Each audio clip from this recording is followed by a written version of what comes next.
I'd like to welcome you all to the 2023 Spring ADRC Meeting. We're ready to kick off 2 exciting days of sessions here in DC and on our Hubelo virtual platform, all focused around our ADRC meeting theme, Progress Towards a New Therapeutic Era for Alzheimer's Disease and Related Dementias. Our lineup of events today includes the rec session, an in-person rec poster session, the Fostering Increased Inclusion session, and the Director's session. But first, to kick it all off, we've got the Administrator's session, chaired by Karen Marsh. And Karen is an assistant professor in the Department of Neurology at New York University, Langone Health, the administrative director for the NYU ADRC, and serves as an associate core leader for NYU's ADRC Org Core. Dr. Marsh is also the chair of the Admin Steering Committee. Welcome to the stage, Karen.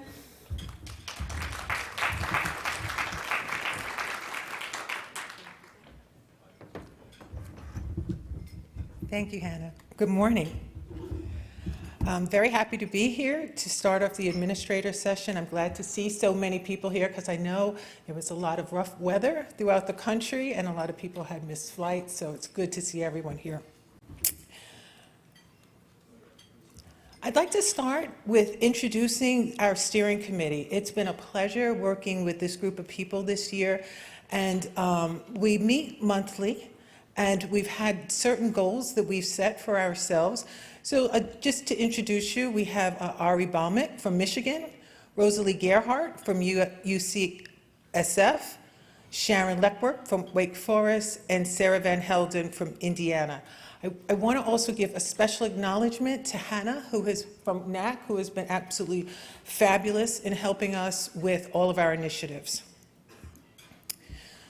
So the overall theme of the meeting is progress towards a new therapeutic era for Alzheimer's disease and related disorders.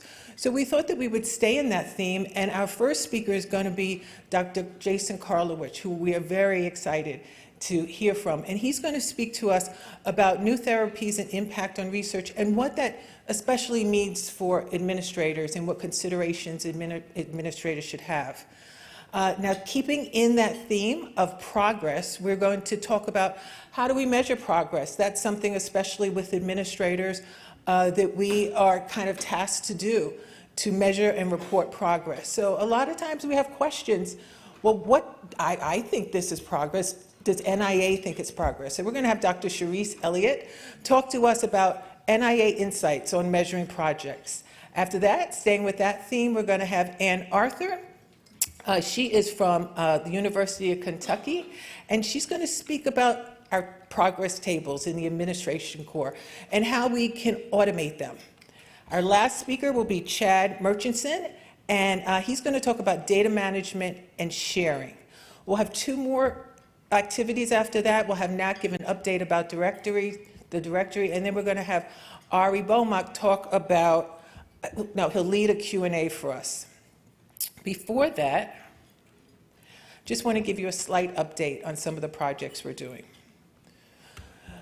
We've always had an informal mentorship program that's gone very well. We've had it for over 20 years.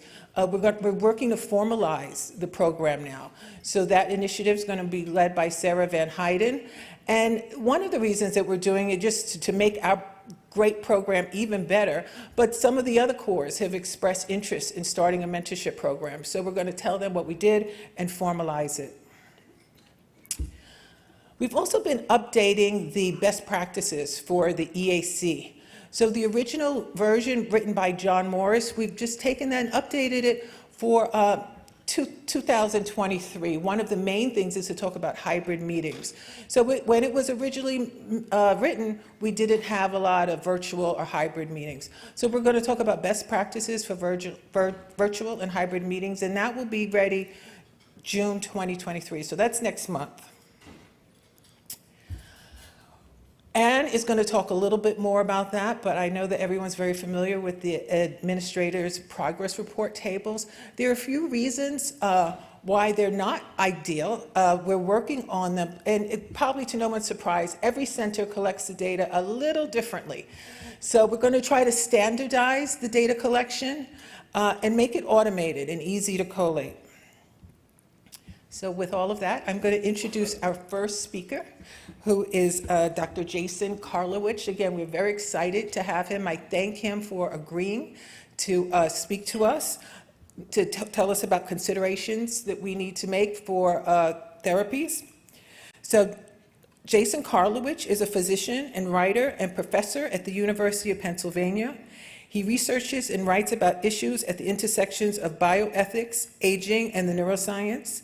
He's the author of The Problem of Alzheimer's: How Science, Culture, and Politics Turned a Rare Disease into a Crisis and What We Can Do About It.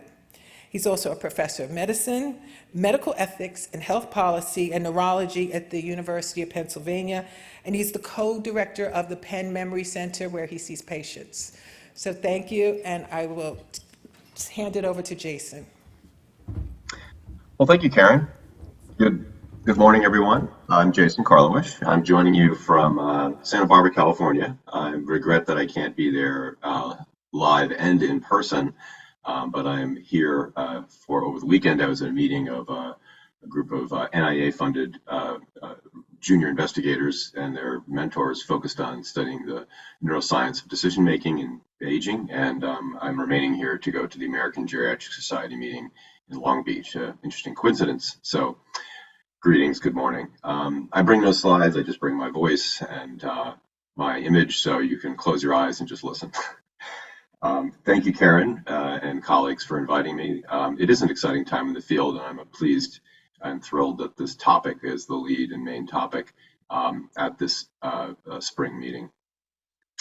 I want to emphasize that everything that I say to you is just me talking, meaning my remarks do not represent the views of my colleagues or the University of Pennsylvania ADRC, nor do my remarks represent any particular special input, insider information, whatever you might want to call it, from NIA and from program. This is truly Jason Karlowicz talking to you about the topic of how the advances in new treatment will transform ADRCs.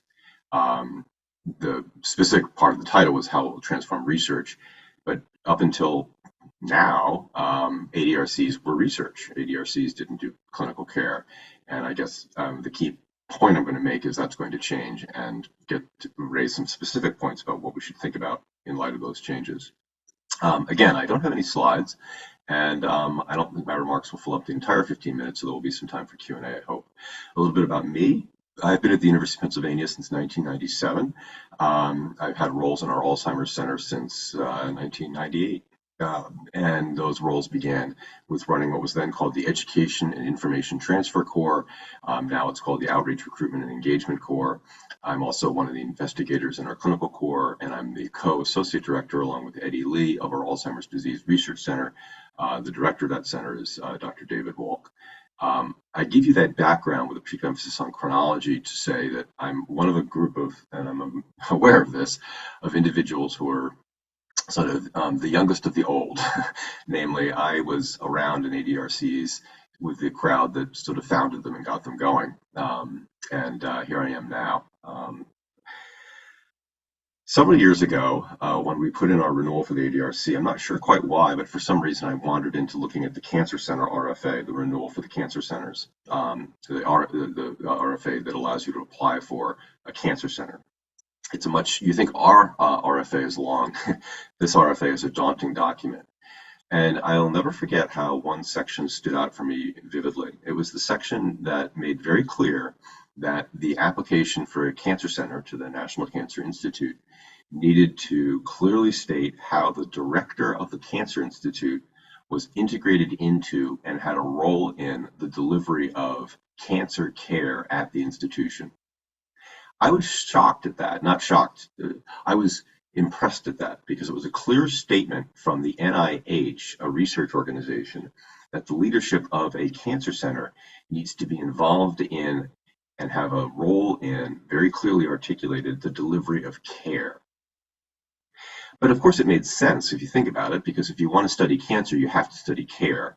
because we have a myriad of treatments for various kinds of cancer. And if you're going to run a cancer center and you say, we don't do research, we don't do clinical care, we're not involved in clinical care, I would argue you don't have a cancer center that directly serves humans. We could go on about that, but the point was that clinical care needed to be thoroughly integrated from the top down in a cancer center. Now, of course, our RFA doesn't have such statements, and I think sometime in the future, but not too long in the future, that will change, that our RFAs will start to speak about the need for our ADRC to show how it's integrated clinical care into its operations. And you have only to look at the recent RFA, which has a clear statement that there needs to be plans for the return of biomarker results to research participants. And I think that makes sense. And the reason that it makes sense is because we've reached a point now where we can tell an individual who has cognitive complaints that they have at least two of the biological markers that define someone who has Alzheimer's disease. I should say, actually, we can tell about three of them: amyloid, tau, and neurodegeneration, which do define Alzheimer's disease. In addition, of course, in the last few months, we have seen the results of a clinical trial of the drug lecanemab for the treatment of people with either mild cognitive impairment or mild stage dementia who have elevated amyloid. And I think the results of the lecanemab study are consistent and compelling, that the drug has an effect greater than placebo on the disease. You see that across multiple clinical measures, and you see it across multiple biomarker measures. Folks could debate the effect sizes forever and ever. What they're really debating, I think, are some very contentious and still to be unresolved issues in nomenclature. In other words, how do you measure the benefits of these drugs and translate that to clinical practice? That's not the topic of my talk. The point of my talk is, barring some events that we don't, in the data, etc., lecanemab will arrive in clinical practice, and the biomarkers have arrived in clinical practice. Most notably with those biomarkers, we are now able to measure these markers not simply with imaging studies, which bring their own burdens in terms of time, cost, etc., because of the need to run PET scans, but now we can measure those biomarkers using simple blood tests. And so a host of factors, a host of innovations are rapidly converging to say that clinical care has arrived in the lives of persons living with Alzheimer's disease. It has arrived, therefore, at ADRCs. In particular, and I'm speaking of course, is pharmacologic care. Now, one could also say, well, now, wait a minute, Jason, donepezil, Aricept, and related drugs were approved in the 1990s. I vividly remember when Aricept arrived in about 1996 or so. But of course, Aricept did not require biomarker testing. In fact, Aricept is almost agnostic to what the real cause of your dementia is, or your cognitive impairment. It was untethered to any biomarker diagnostics. It's also, frankly, a very simple treatment. It's a pill once a day that's prescribed even in outside of specialist settings. But this drug, of course, and these biomarker tests are quite different. And so my point is that we have entered a very different era in what we talk about when we talk about the diagnosis and treatment of Alzheimer's disease. And I would argue that ADRCs are one of the few places that are uniquely, not all, but many, uniquely positioned to take on how to use these tests and how to use these drugs. I say that because the infrastructure for delivering clinical care for persons with Alzheimer's disease in America is a fractured, fragmented, and incomplete infrastructure. Indeed, the idea of a sort of memory center or pick your other term for a place to come and get diagnosis and treatment is a largely unknown concept, even in major academic medical centers, unless there's an ADRC. Moreover, many ADRCs really don't have deep clinical care operations. Many do, but many don't. That is not intended as a criticism. That reflects simply a variety of factors in the economics of delivering care, as well as, frankly, if you read the RFAs in the past, there was nothing in there about the need to, quote, deliver clinical care. The need was to have a well-classified cohort followed meticulously over time. That was what the goal of the clinical core was. Again, I think that's all going to change. So as an administrator, you may say, well, I don't get involved in clinical care at all. My role is administration of research. But again, I would argue as an administrator, you're there at the top. And as clinical care enters into the world of Alzheimer's disease, you're going to need to become aware of, well, now what is happening in clinical care? What are my colleagues who are here at the clinical core doing when they go into the clinic and take care of patients? Because those activities are now going to become more integrated into what an ADRC does. Those activities, I would predict, will be part of the kinds of things that need to be recorded in our data. Does the person know their diagnosis? What is their diagnosis based on biomarkers? Is the person on a drug treatment? When did they start the treatment? Are they still on it? When did they cease the treatment? Did they have any adverse events? Those kind of very basic questions that patients care about ought to be part of databases, ought to be part of the things we carry. I would think that anyone that comes to an ADRC for research would say, well, do I actually have Alzheimer's disease? I know you've done all those various tests on me. What do you think about this drug, lecanemab, or the other drugs that may become available, et cetera? So it's just, we're going to sort of walk into clinical care, whether we like it or not. And so I think the central challenge to an ADRC administrator going forward, you're going to be at the vanguard for helping an ADRC integrate clinical care into its research operations. And so I think right now, I would urge you to begin to think about how is clinical care delivered at your center, at your site, at the place where you operate, the institution. Who are the key actors in that field? Who organizes it? Frankly, get to know the politics, get to know who's who and who's not who, and where is there some historical problems, etc. Because those things are all going to emerge themselves as things you need to tackle. Because let's face it, this is a disease where we don't really have a definition of who is an Alzheimer's disease doctor. There is no special training for it. Just because you're a neurologist, geriatrician, or geriatric psychiatrist doesn't mean you're an Alzheimer's expert. You need to think about how biomarker results are going to be returned to your center. And indeed, I believe either later today or tomorrow, Nina will be presenting a guidance document prepared under the leadership of Josh Grill and myself to guide centers on how to put together policies and protocols for the return of Alzheimer's biomarkers. Again, that's clinical care. Telling someone that they have a biomarker of this disease or they don't is clinical care. So I guess I'll conclude with the point I began with. Get to know your cancer center, because they, I think, at least provide a model. We as our Alzheimer's centers may decide that aspects of that model are not for us, but they provide us a template, a model for how to think about a research-intensive place that is also a clinical care intensive place. And I think in the future, I don't know quite when, but that's going to be what we do. That, I think, is extremely exciting, and I can't wait, and I'm very much looking forward to that. There will be bumps in the road. There will be some rough spots. There will be controversies. There will be political dissensions.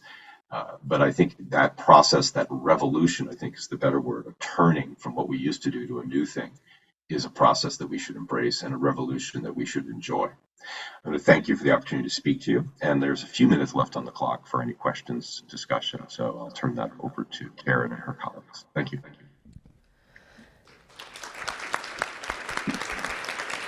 Thank you, Jason. So if we have any questions in the room, feel free to approach a mic. Please approach a mic, Oscar. And online, you can submit through the Q&A box. Very nice presentation. Well, thank you, Jason. Oscar. And I think that you made a very important point with the cancer centers, because over the past 20 or 30 years, the cancer centers went from research to treatment. But in some ways, that was guided by an overwhelming number of treatments that they have to offer for every cancer, for every type of cancer, and the weight that the industry had on the centers. Because every center has 20 or 30 trials at the same time. So there is something that part, we are not leaving that part, but there is a component of the centers that is heavily influenced by pharmaceutical companies. Oscar, it's a very good point. And I think you've raised what I think are some of the bumps that we're going to face in the road. I would point out we only have one treatment that is effective. We won't go there with that other one. But we have these markers that can tell us whether you have these diseases, and never underestimate, as a clinician, as you and I both know, the value of a diagnosis. Treatment, of course, is wonderful, but now our ability to tell someone they have these diseases is really staring us in the face. It has been for a number of years, but now even more so, it's staring us in the face. Yeah. Sudha Seshadri, I South think Texas. Sorry, did I cut you off? Sudha Nope. Seshadri, South Texas ADRC. Thank you for that very important perspective. You've been sharing novel perspectives over the last 2 years. We've enjoyed following that. As a new ADRC, we began with integrated clinical care and research. So we have about 78 studies, 28 clinical trials. If you take this broadly, recognizing the fact that dementia in a given individual is not just amyloid and tau and AD, and often is coexisting vascular dementia with Lewy bodies late as well, we need to have certainly far more treatments. And sometimes one TPA is all that it takes to move something from masterful inactivity to time is brain. Isn't this an opportunity for us to improve the clinical reimbursement aspects so that we do not end up getting driven by pharma, but not just for infusions? Yes, we can make money if infusions and imaging becomes the norm, but we know better than anybody else the value of the 90 minutes, even for, or, off the direct care. Thank you. Yeah, your question is spot on, because I think a critic of my remarks could say, no, wait a minute, Jason, treatment's been available for some 2 decades, namely the tremendous research done, much of it funded by NIA, on developing methods to deliver behavioral and psychosocial interventions to educate and train people for what it's like to be a caregiver as well as a person with these diseases. Those treatments are available, they're effective, but of course they don't have a business model. And at our ADRC and others, we offer those treatments. We offer them at our ADRC because of generous philanthropy made possible by Eli Cohen, Eli Kaplan, and some others. But in many ADRCs, that's not possible. Having said that, many ORCORs are actually providing that kind of care as part of their recruitment and retention initiatives. Things are a bit messy. The point of my remarks is, I agree that our centers should be viewed as engines for innovation and improvement about measuring the value of care and delivering valuable care. And it should not be driven by business models. Having said that, in America, a disease doesn't really fully exist until it has a business model. And certainly Alzheimer's disease is probably the poster child of a disease that has suffered in the ability to diagnose and treat it because it has lacked until recently a business model. Again, I said there's going to be bumps in the road. I applaud my 2 colleagues because you identified what I think are the 2 biggest bumps. Number 1, the involvement of industry, and number 2, the financial pressures on academic medical centers to deliver, at least make them even if not contribute to the margin. And a disease like Alzheimer's is large and vast. So if it's a loss leader in delivering care, you're going to be engaged in an endless agony with your medical center in order to address that fact that it's a loss leader. So we're going to need to, and again, I'm thrilled that the administrators sort of realize this, we're going to need to start to pay attention to sort of the economics of delivering care in a research setting and recognize some of those challenges, namely related to the role of tremendous amounts of money and influence from various industries, for example. Thank you, Jason. And that concludes our questions. Thank you.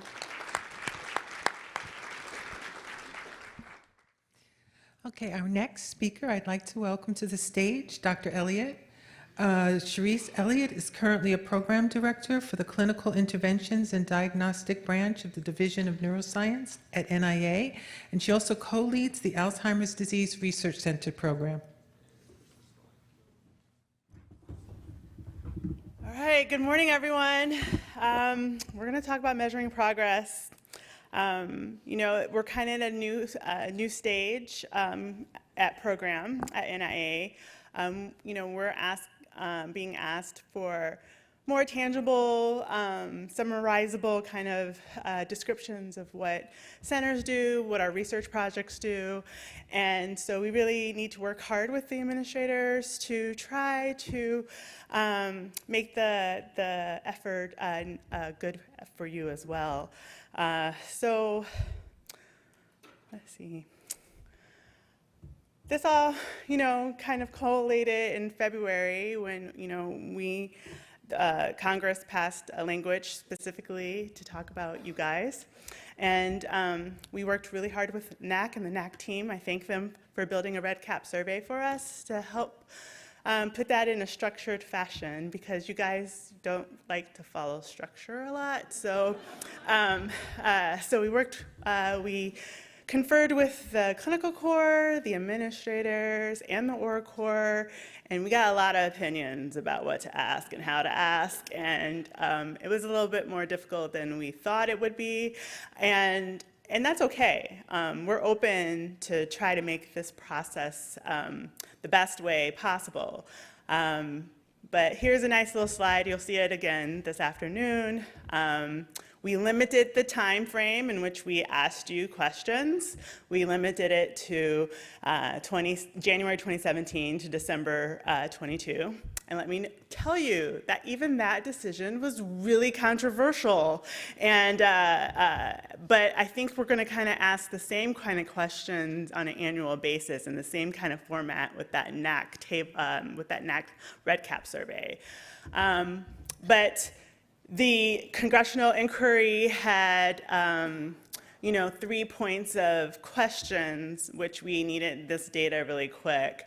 And the first one was about participant engagement. So how many people has centers across the country interacted and provided some sort of recruitment or engagement or enrollment into trials? And I feel like the question was more about enrollment, and we kind of, talking to the clinical core, we kind of realized that perhaps we don't have that metric, so we kind of created another metric, participant engagement. And so we kind of made it all inclusive. So it was a clinical trial participant engagement defined as educated, screened, consented, referred, or enrolled in a clinical trial by an ADRC. And so I think that, by broadening that definition, I feel that we gave you all the possibilities for you to give us a number in the way that you collect that data at your center. Because also, bottom line, we hope that you are collecting that data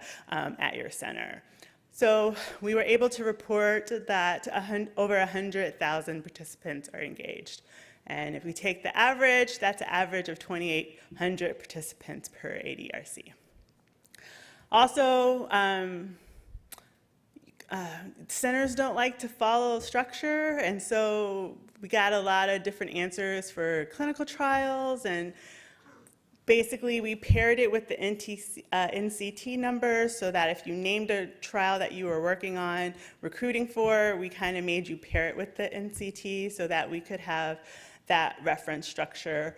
And at the end of the day, we tallied that the ADRCs help recruit for over 327 unique clinical trials. And on average, that's 27 clinical trials per ADRC. We also asked you about registries, and from what we asked and the way we structured that survey, we got the answer that we almost engaged and enrolled over almost 500,000 people into the ADRC registries. And so it's these types of specific, tangible, bite-sized information that people would like to know about you. And it requires you guys to have metrics, and it requires you to report that to us in a way that we can build these kind of images and summaries about your progress. And so thank you for the time that you did in the first quarter in submitting this data in a timely fashion. And it allowed us to prepare a concise and tidy response for this inquiry. So thank you. Next slide, I'm in charge of it. Okay, cool. So one thing that we do, and we've been having lots of discussion as a program and as a division, you know, again, it's a time where people are like, what are you doing with all that over there at NIA? And we work really hard at trying to measure progress. And we don't tell you everything that we tell everyone about you guys, but we use all the information that you submit to us, and we read your progress reports. You don't know how many people walk and tell me, you don't really read that, do you? And I'm like, yeah, we really read them. And so we use your progress reports and your applications, your type 1 and your type 2 applications, to make summaries of what your goals are and how far you are reaching or achieving your goals. We use your multiple type 5s. We save them. I have all 15 years of your type 5s in a file, in a folder somewhere. And we go through them and we pull words that you put into those progress reports. We use those RPPR tables. So I know they're kind of hard and cumbersome, but those are the basic summaries of, you know, kind of the progress that was defined over 20 years ago that we kind of standardize and use. Nina and I work really hard to come to your EACs. It might not be in person all the time, but we use your presentations, we keep your presentations, we refer to your presentations, we read your reports that you submit into the RPPRs. We take those reports and we summarize what each of the centers are doing and what your strengths and your weaknesses and what your opportunities and what you need to work on. We work really hard with NACC and trying to give them the support so that we can have them as a partner to centralize all your data so that we don't have to go to all 37 of you to get answers. We can get answers through the team at NACC. And in a way, that's why we built SCAN, so that we could have imaging data in the same kind of centralized format where, you know, we're not trying to, you know, take away innovation. We're just trying to simplify the way that we have access to imaging data. And, you know, NICRAD functions in the same way. And so these are just examples. There's more that I can think of, but I didn't really want to make any more circles that we use to measure your progress. So I just want to tell you that these tables, you know, sometimes, you know, the administrators have fun kind of considering the tables, and sometimes we're like, Cerise, I don't want to talk about these tables, because we talk about them all the time.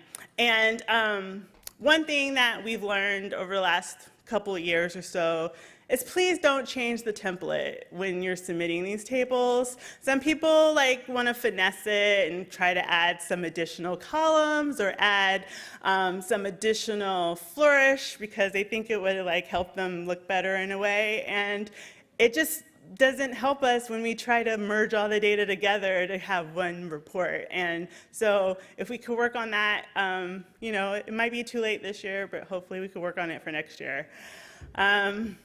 But the admin tables, you know, they have very broad kind of buckets of collection. You know, we want to be able to take that table 1A and summarize, you know, what your federal grants are for each of the centers. Because, I mean, yeah, we care about each of you, but also we care about the collective, and we want an easy way to throw all those tables together in Excel and like add it all up and say, here's the X number. And the same for non-federal grants. We want to know that you know that the center that you're building and the infrastructure you're building is, you know, being able to support itself in a measure of having federal grants and non-federal grants. Table A3 will probably be replaced by the REDCap survey that went out. It was very helpful. You guys finally standardized your answers, and it was great. We also want to know about your training grants and have a value for that. All of your collaborations, we like to see that as well, and how wide and broad that they are. We want to know your underrepresented grants that you have that to support research on underrepresented populations. A7 is kind of like a new thing for the last 3 years. It's not the best table, I'll admit it, but I got a biomarker core steering committee started, and they're gonna tackle this table, and you already filled out a survey trying to figure out the best data for that. The core steering committee hopefully will spend the year kind of looking at E1 and E2.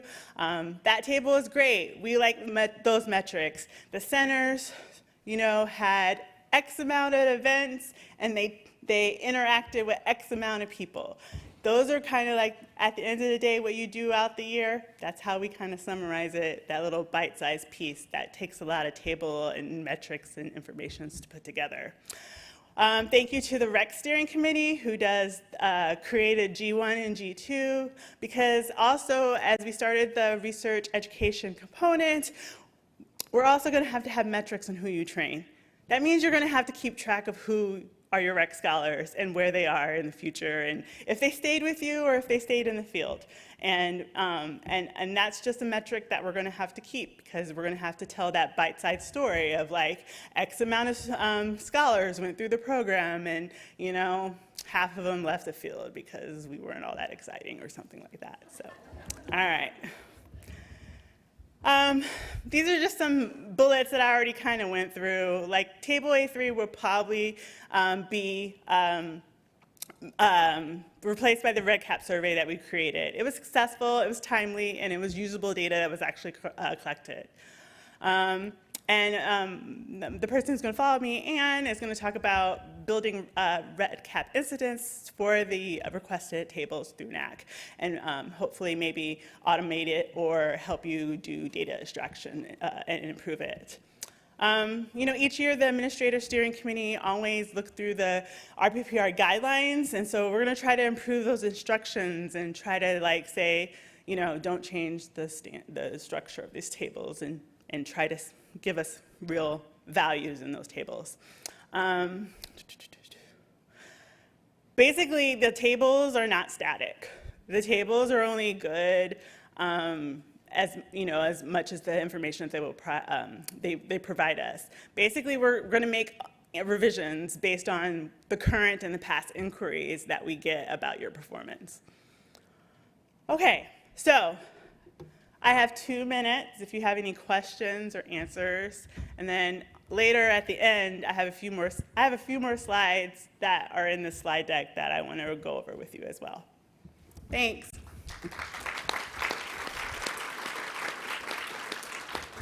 So we currently don't have any online questions, but would anyone like to approach the mic and ask one?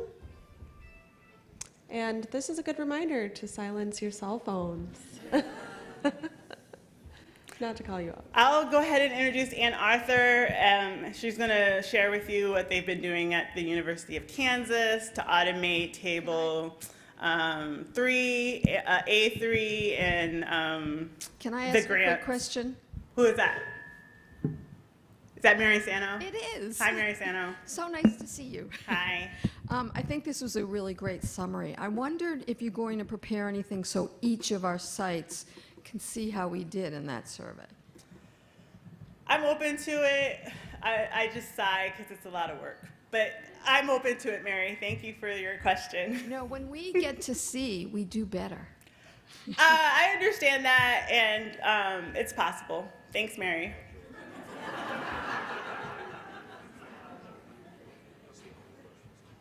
Ann, you ready? Go Big Red.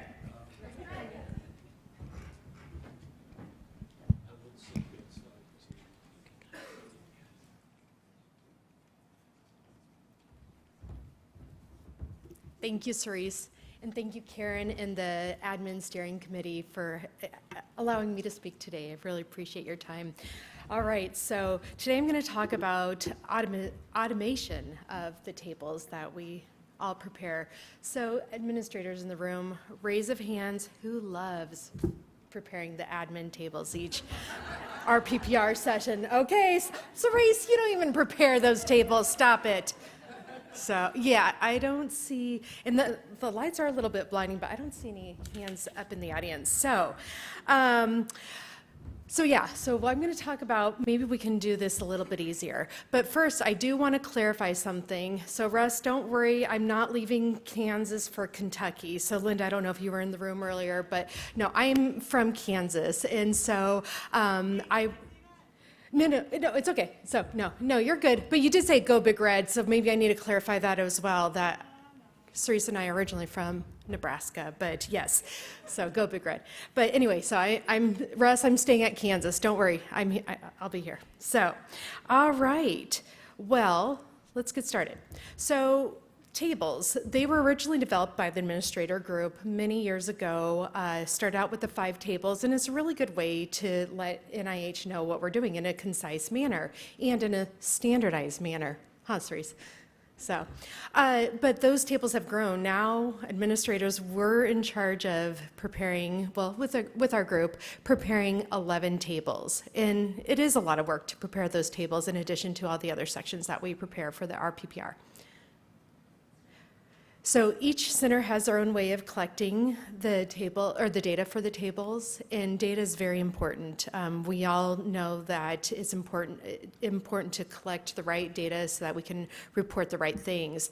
But the table creation is very time-consuming for all of us.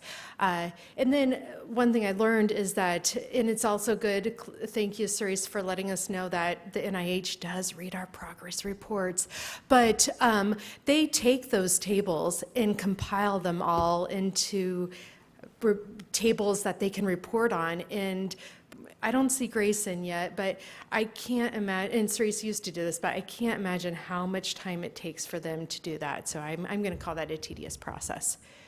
So what if there was a better way? What if we could make grant and project reporting more streamlined and efficient? Doesn't that sound great? So, woo! Okay. So imagine a world where we just had grant numbers and magically a table appeared. Or what if we had national clinical trial numbers and magically a therapeutic trial table appeared? So, and as Cerise said earlier, we've done something similar. We just did this, guys. In February, when Cerise asked us for clinical trial data, we filled out a red cap survey. I don't know if you knew that that's what you were doing there, but that was a red cap survey that all the centers completed, and then it went to NACC, and they were able to make some amazing reports out of that and present to Congress. But when we did that, that was standardized, Cerise. That's how you got your standardized numbers, is because we all were forced to put certain information into a survey. So I wanted to propose, I proposed this last year, can we have a standardized process for ADRC, NIH grant, and project reporting? So before I ask all centers to do this, or propose this for all centers, here at Kansas, we trialed this with our federal grant table. We use REDCap to house our clinical trial, or not our clinical trial, well, we do that as well, but for our federal tables, we have all of our federal grant numbers in a REDCap survey. And so we were able to take the federal grant numbers, and then we used NIH Reporter, the API, learned this. So I'm not very data tech savvy, but application programming interface, I learned that recently. But we used NIH Reporter's API to basically take the grant numbers plus the NIH Reporter information in a R script to create the federal table. And it was actually, well, I say it was simple, but our data team that helped create this table, I would say they would probably argue that all the script and coding that they used to create it took a little bit of time. But once you have that script created, you can make tables really easily. So we feel that we could be able to use the similar logic for therapeutic trial tables, unless we want to do what Cerise had proposed with the congressional mandate. But so we could use, we keep our national clinical trial numbers in REDCap, and so we could use the clinicaltrials.gov API plus our REDCap numbers to create our therapeutic trial as well, trials table as well. Okay, so a couple things to consider, and this is what the committees will be needing to work on is in coordination with NIH, is that for the federal grants table, the role of the ADRC, which is the last column in the standardized table, is the role of the ADRC is not captured in NIH Reporter. So if we were just purely using NIH Reporter for our source, we would not be able to create that column. Also, the NIH Reporter provides the annual amount, not the total amount, and recently we've gone to the total amount of the grant. So we'll need to work with NIH to figure out what all information do you want from us. Also, the enrollment numbers for therapeutic trial tables, so again, the last column in the therapeutic trial table are not captured through the national clinical trial number. But potentially CROMs could be used to generate those enrollment numbers, so that's a source that we could use. So, but then what other sources are available to generate the remaining tables? And this is where data collection is critical. And, you know, for our center, we are able to collect most of the information other than probably A5 and A7 through REDCap. That's where we store our data. And so we would be able to pretty much create all these other tables using our REDCap project. For the G1 summary table of rec trainees and scholars, XTrain could be potentially used to generate that table as well. So as we are thinking about how to revise these tables, what are the resources that we already have available that we don't need to recreate the wheel and work smarter, not harder, to create these tables? So next steps, we need to determine what data needs to be captured. Maybe we would have something like a uniform data set for the data that we're reporting to NACC or to NIH, just like for NACC, how we have each of the centers have our uniform data set for our clinical cores. Maybe we'd have something similar, a REDCap survey or something similar that would have a uniform data set that all centers collected to create these tables. And then maybe there'd be some way to like standardize what's in that REDCap survey in terms of, you know, the role, to answer the question of the role of the ADRC. We could use REDCap or maybe something else to house this data, but I kind of like REDCap and it works well for us, so I'm going to propose that we use REDCap. We could, here at Kansas, we are happy to share forms and our data dictionary, but maybe that's something that could be done at a national level as well. And we need to determine if data would be stored and shared locally versus nationally. Mary, your question about, hey, Cerise, can you share the information from the clinical trials? Well, maybe, or if we have this data in a database, it can be generated on a local level. We can write scripts to generate it on a local level or on a national level. And as Cerise was saying earlier, working with the steering committees, in addition, in collaboration with the administrators and the NIH, to really automate these tables, update these tables, and collect the information that we need. So that is the end of my presentation. Any questions that you guys have?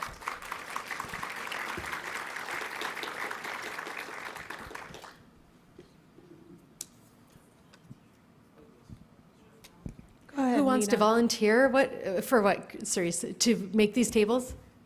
Is that what you're asking? Okay, volunteers? I'm not volunteering, Okay. and I don't have a question. I just really want to thank you.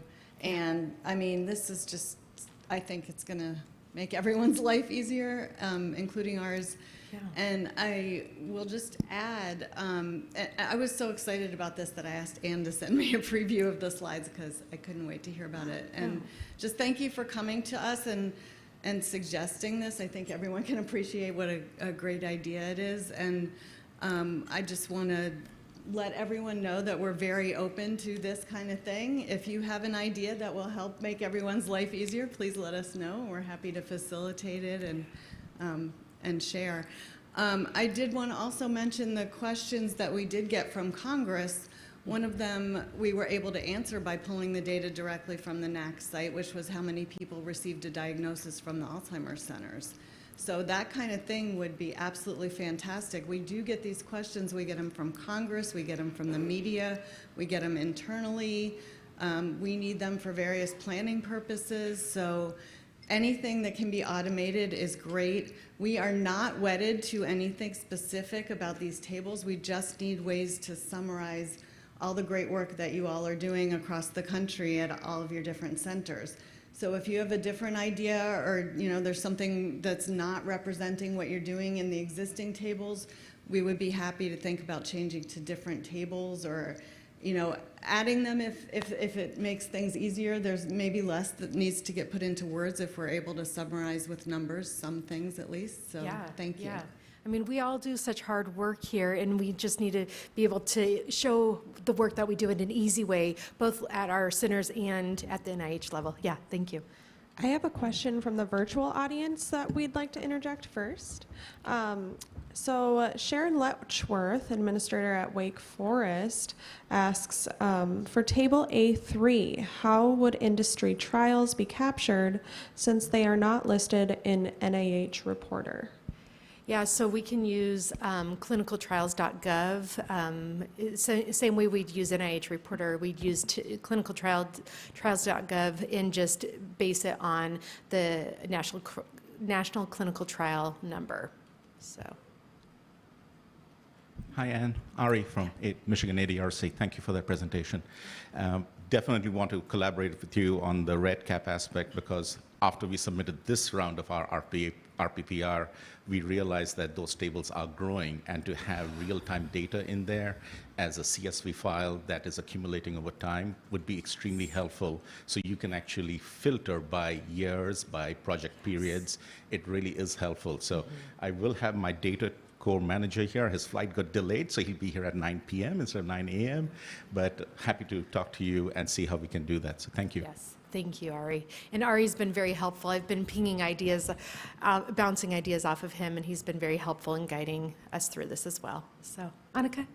I'm so thrilled that this will be happening, or should be happening. And one suggestion is that the VEC is so new that that's the best table to start with, maybe, because all the centers only have a couple of years data. It's not entrenched yet. And it's going to be, for our center, we're quite a large VEC, and it's snowballed. And we're now, I think, at 37 people were reporting. This is a great time to start as we get off the ground with that table before something becomes entrenched in paper or the set. It's just a great table to start with, right? Sure. It's the newest of them. Yeah. Yeah, and it's liable to get huge very fast quickly. with Very all the quickly. centers. Yes. Yeah. So. I just have a question about table A5, the collaborations table, and how that is that information useful, really, is my question. Because how I do that table is I take all the organizations and institutions from the other tables and report them there, and it's very tedious to do. And if there's a use for that data, we're happy to do it, but if it's just kind of another table, maybe consider eliminating it. Great comment, Kathy. And we'll have to work with NIH to figure that one out. Yeah. So, all right. Well, thank you all. I appreciate your time.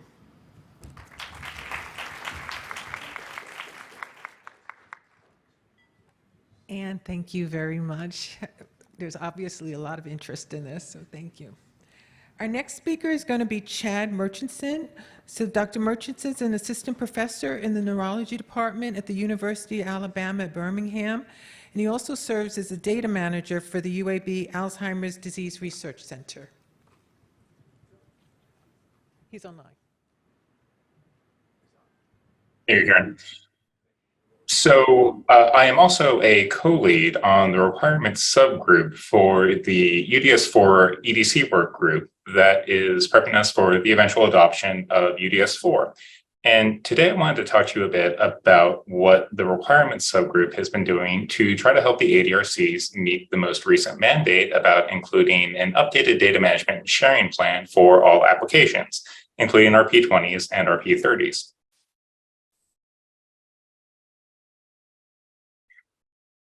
So we all know that we do have yet another component to be adding to all of our grants as we move forward. And one of the things the requirements group wanted to do was develop a resource that the centers would be able to use, not only to help provide details on ways that NACC is handling the 6 various elements of data sharing and management required by NIH, but to also provide a bit of guidelines and guidance as they build their own DMSPs. So we've all seen this many times, but now up to this point. And what we're really trying to do is prep it not only for UDS3, but also the eventual adoption for UDS4. And one thing that I do want to make very clear as we do this is we will never be able to address every single aspect of a data stream that an individual center ends up adopting. We're too varied, we're too vast. We have far too many very sophisticated ways to collect and manage our data. But what we can do is provide ways to detail how the data that we collect uniformly as a ADRC, whether it's part of NACC, NCRAD, SCAN, any of those sorts, can basically be utilized. So to give you an idea of the timeline, we all know that the RFAs for the most recent submissions were put out on January 12th, about 2 weeks before NIH finally pulled the trigger on requiring all upcoming applications to have one of these new 2-page DMSPs. So on February 1st, the EDC requirements work group, or subgroup, I should say, forwarded its initial draft to NACC in order to get their approval and any sort of suggestions that may be needed for something that, again, would be accepted by NACC and could be utilized by the ADRCs. On March 15th, this was actually sent out to NIA for review by our program officers. It's important to note that at least at this stage, the DMSPs are being reviewed by the program officers and not necessarily the study sections. So we want to make sure that NIA and the program officers over there were happy with what we have been putting together for all of our NACC data streams.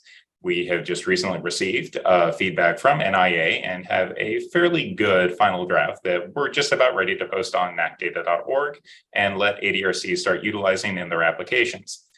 Right now, the current steps still remaining are the registration of the DMSP for a DOI, or a digital object identifier, so they could be used as a citation. And we're looking to do that sometime in the middle of this month. And this will give the centers currently submitting for the current cycle plenty of time to meet their June 14th deadline when the P30s are due. So this is the current layout of what we've assembled. I don't expect anyone to be able to read the really tiny text. And again, this will be available online fairly soon. But the important thing to note is that, again, this is focused on UDS3. And we've really kind of conceptualized this as a living document, something that needs to be revisited and updated over time. When we look at the data types, for example, we have the UDS, neuropathology, neuroimaging, our biological samples, as well as all of our genotypic and genomic data. But we know digital biomarkers, for example, is something that is very much on the horizon, and we want to be able to accommodate. So as new data streams, new methodologies, new data sharing protocols are put into place, we'll be able to update this document accordingly. So how is your center going to be able to utilize this document? Well, as I said, this isn't designed to replace anything that you're going to be submitting. It's really a supplement. And the way that we've crafted this is basically to be utilized as a citation. So as you can see here is a paragraph I put together that is at the very beginning of our own DMSP for our upcoming submission. And you'll note that we say the following data management and sharing plan is for non-NACC data collected by the UAB ADRC. For details on data sharing and stewardship of NACC and NACC affiliate data, so on, please refer to the NACC approved reference DMSP, and then the corresponding citation as we can see down here. So the important thing to note is that since this is being assigned a DOI, you're going to be able to cite it as such. And I'll say why that's important in just a minute here.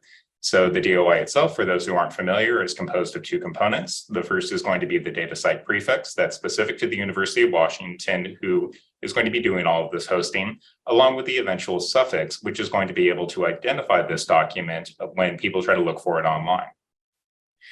So in consideration for your own center's unique DMSP, I do have a couple of suggestions.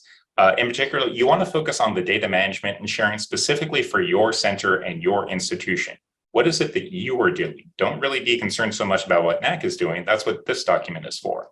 In particular, you want to emphasize those data streams that are not being described in the NACC document. So again, many of us are going to be submitting with digital biomarkers in mind, and we need to be able to account for that.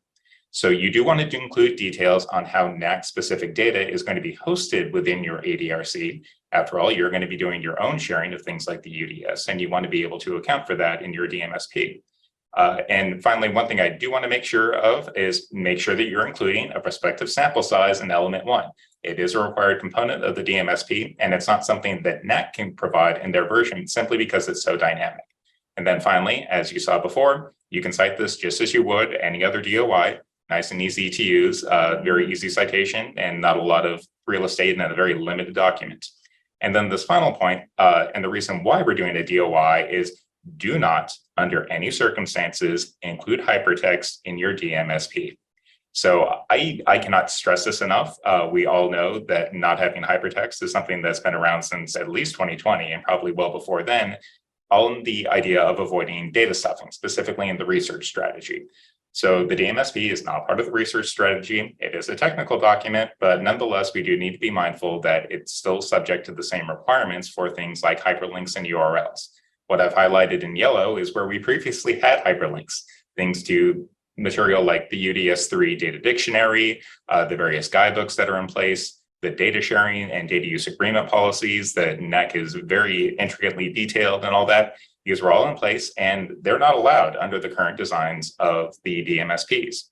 So, and we checked, we really wanted to make sure that this is going to be required, and you can check both with the SF 424 rules or the writing data sharing itself. Basically, they allowed a little bit of lenience early on for about 4 months. And as you can see down at the bottom, at the top, that beginning with applications submitted for due dates on or after May 25th, failure to follow standard instructions regarding hypertext may require NIH to withdraw your application from consideration.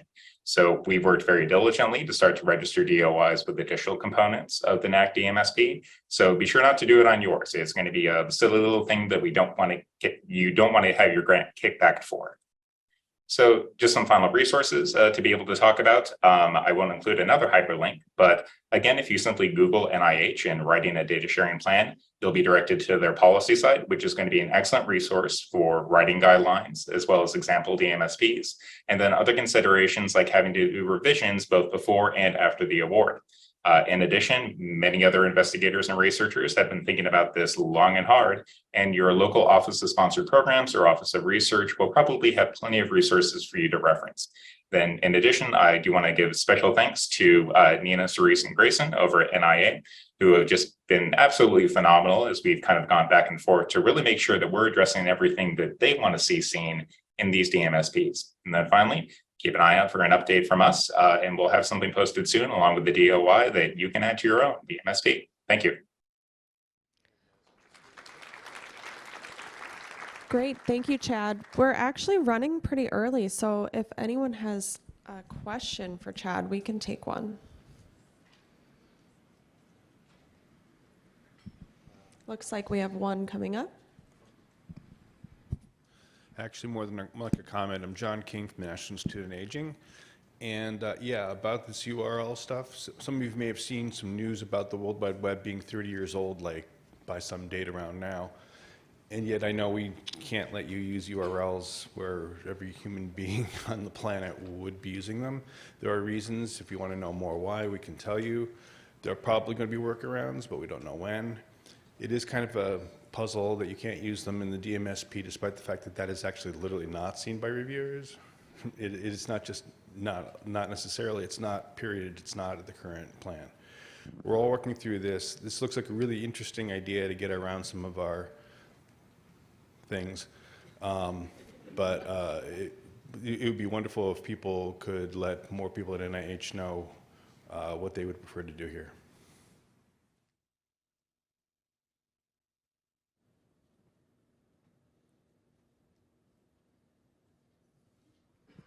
All right. I think that concludes our questions for Chad. Thank you.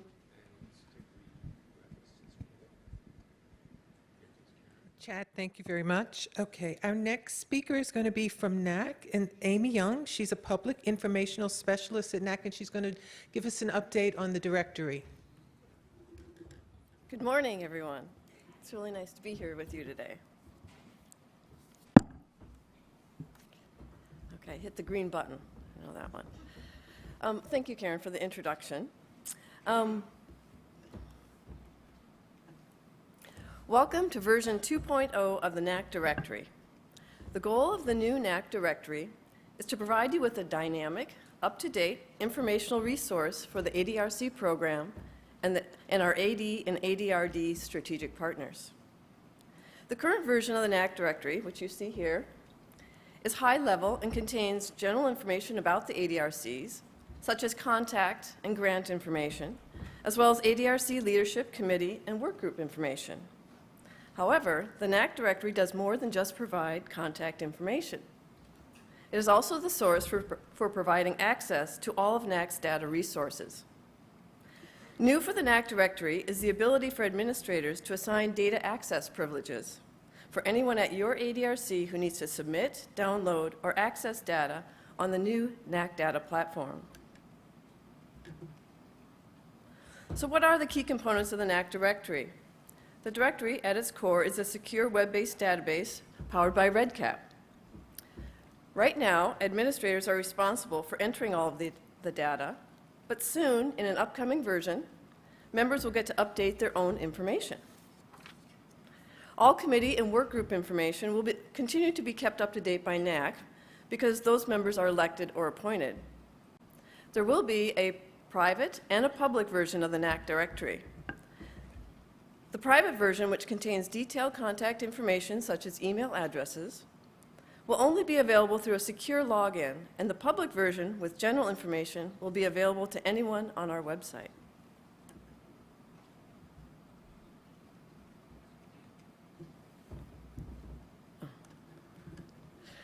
Some of the advantages and upcoming features of the new NACC directory are: it will be dynamic, and you'll be able to access up-to-date contact information in real time on our website. The directory will also be self-service, and members will be soon able to update their own information. It will also include advanced search features, allowing users to search and find the content that they need. Our goal for the NACC directory is that it will facilitate connections with colleagues across the ADRC program and our strategic partners, as well as facilitate new collaborations with AD and ADRD researchers from around the world.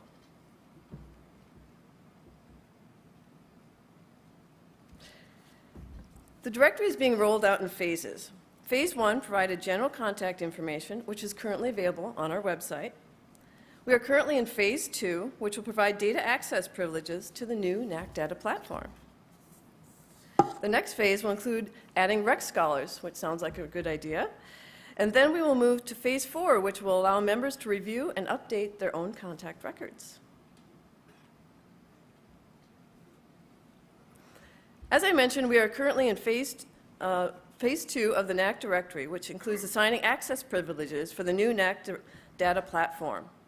As administrators, you play an important role because you are the gatekeepers and control who at your ADRC will have access to the new NACC data platform, which will allow approved users to submit, download, and view real-time research data. We realize that we're asking you as administrators to learn a new software program, and we realize that the interface or dashboards of REDCap can sometimes be challenging to navigate. So we've decided that we will always put instructions and how-to information in a blue box like this one. So if you're ever wondering where to go, please always look for the blue box. Also, if you don't see a report or a contact list that you need, please let us know, and we are happy to build it and include it in your personalized ADRC dashboard.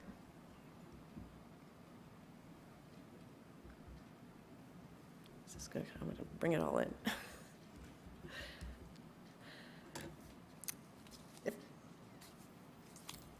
If I leave you with anything today, it is that we are here to help.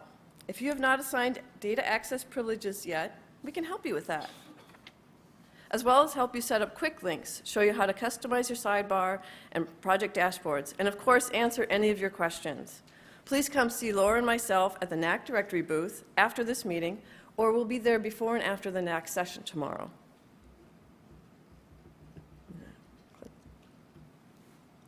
I would like to take this opportunity to thank two of my incredible colleagues who work with me on the project. Laura McLeod, our Senior REDCap Administrator, whose REDCap expertise and creativity has been invaluable on this project. I would also like to thank Hannah Rosentreter, who has provided valuable support and has contributed her excellent user experience design skills to the new NACC directory. And last but not least, I'd like to give a big thank you to all of the center administrators for your work in keeping your center information up to date and for your help in making the directory a valuable resource for everyone. We appreciate everything you do at your ADRC and the ADRC program, and especially for us here at NACC. As I said earlier, the NACC directory is live and available on our website, so please check it out and give us your feedback. And please stop by the NACC directory booth with your questions or just to say hi and connect. Thank you so much for having me here today.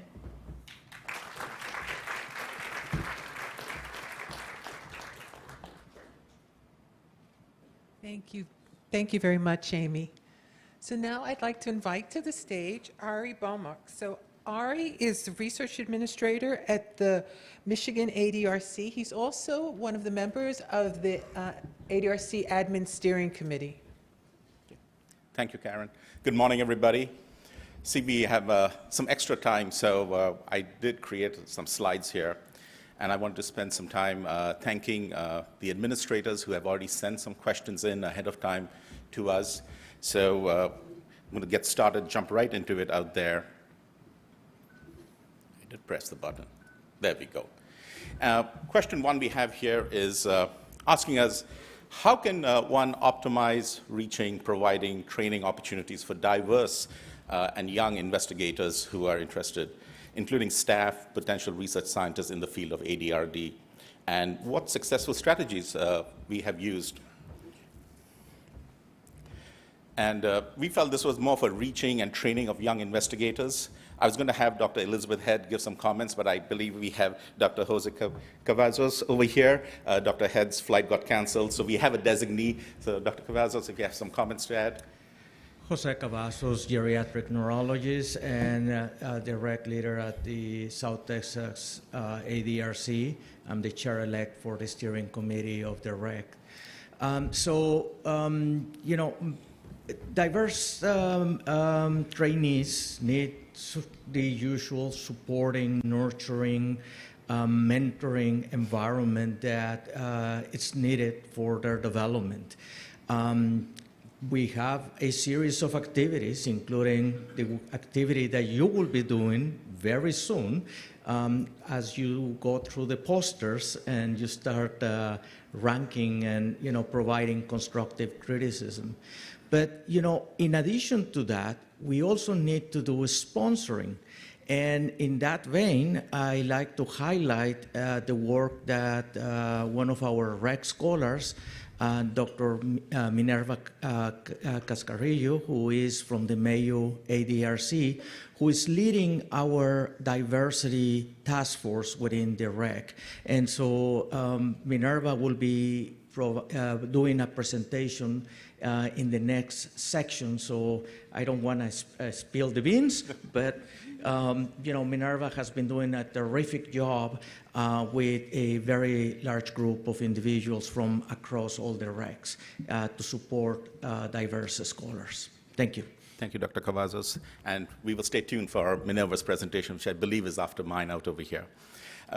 The Admin Steering Committee and NIA and NACC, we work together, and some other opportunities and strategies that we ask folks to consider regarding that question is to definitely check the NACC listserv that's over there. There are regular listserv emails that go out, so please check those out. We'll ask the administrators to check them.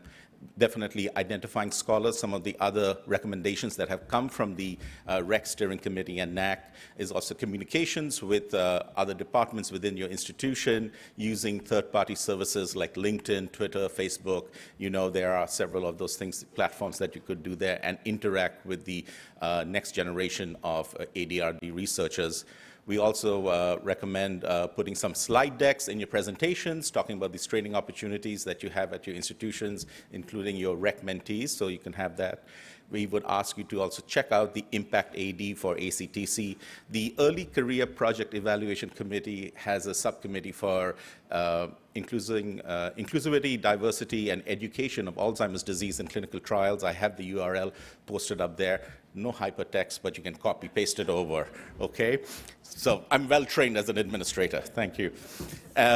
Partnerships with professional societies are also there. The iStart from AAIC is a wonderful opportunity to also interact with young new investigators who are coming into the field. We also have, I believe NIA has the R13 Awards, which is a scientific meeting grants. Cerise, Nina, any comments on that? But I think that's available for folks who would like to apply through that mechanism there. No comments right now? Or do some research on that, okay.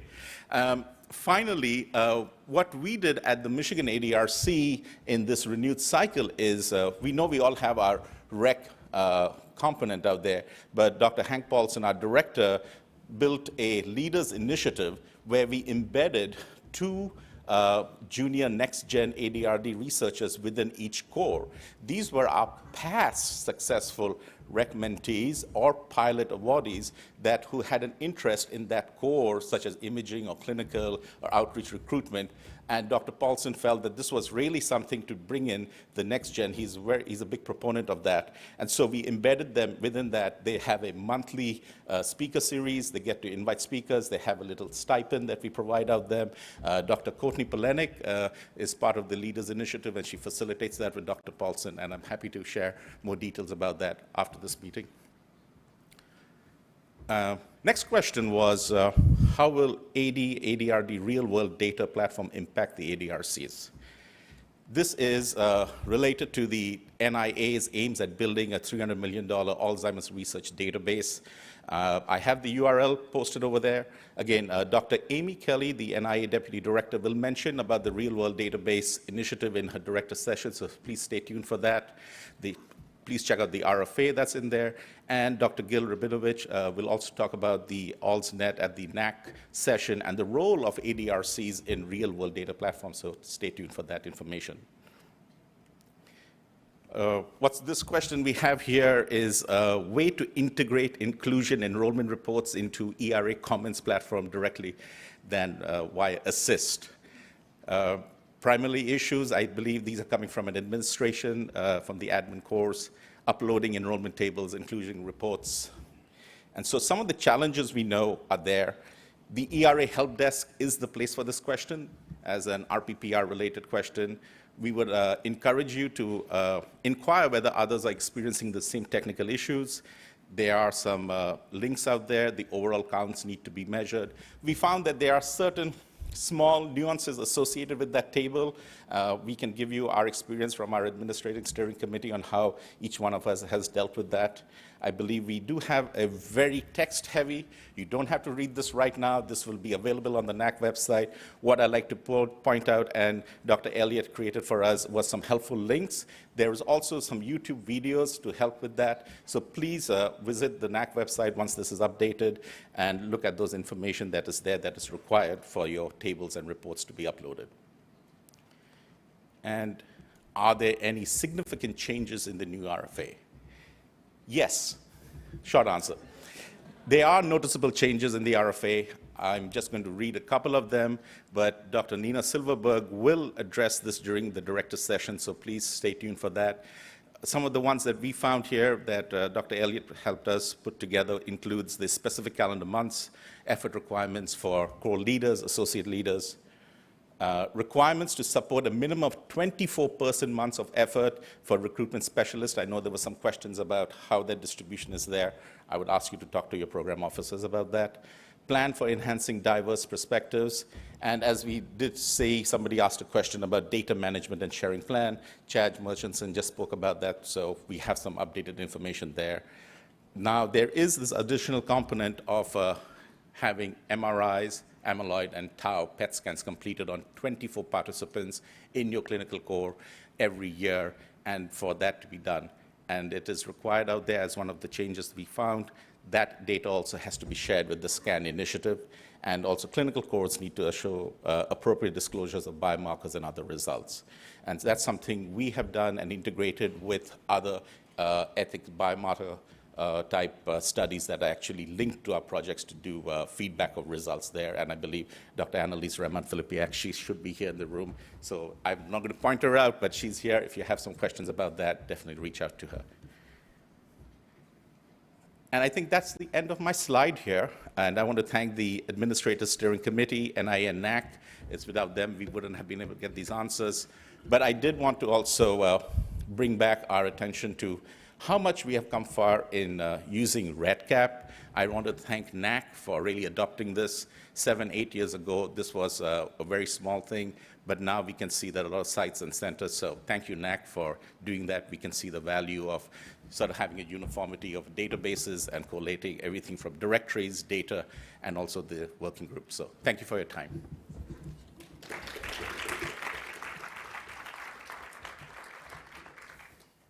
We actually have some extra time because we caught up. So yes, we got 5 minutes. Can you guys put back up my slides from before and go to like the Q&A part?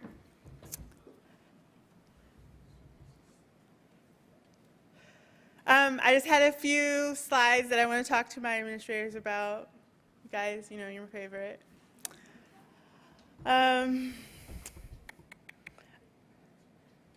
Basically, this slide shows the receipt dates and their start dates for the award. Nina's going to show it later as well. Just want you to be aware if you didn't know. But the topic I wanted to talk was the NACC subaward usage for the data core. So the NACC RFA instructs NACCs to provide sufficient resources to support data and sample collection at the ADRCs and to get secure transmission of the data from the ADRCs to the NACC. NACC provides an annual 25K subaward, and this is to be used by the data management and statistical cores to facilitate collaborations among the centers. And using your progress reports, I determined that that's about a 1.5 calendar month average support for a data personnel to do this management. And I mean, I'm looking at it from the outside, but we were hoping that would be sufficient amount to build systems in place to keep up with the NACC requests. At the end of the day, there's a lack of timely invoicing submission to NACC for the subaward to be used by the end of the fiscal year. And we're going to instruct NACC to prepare structured timelines and communications in fiscal year 23, and for NACC that starts June 1, 23 to May 31, 24.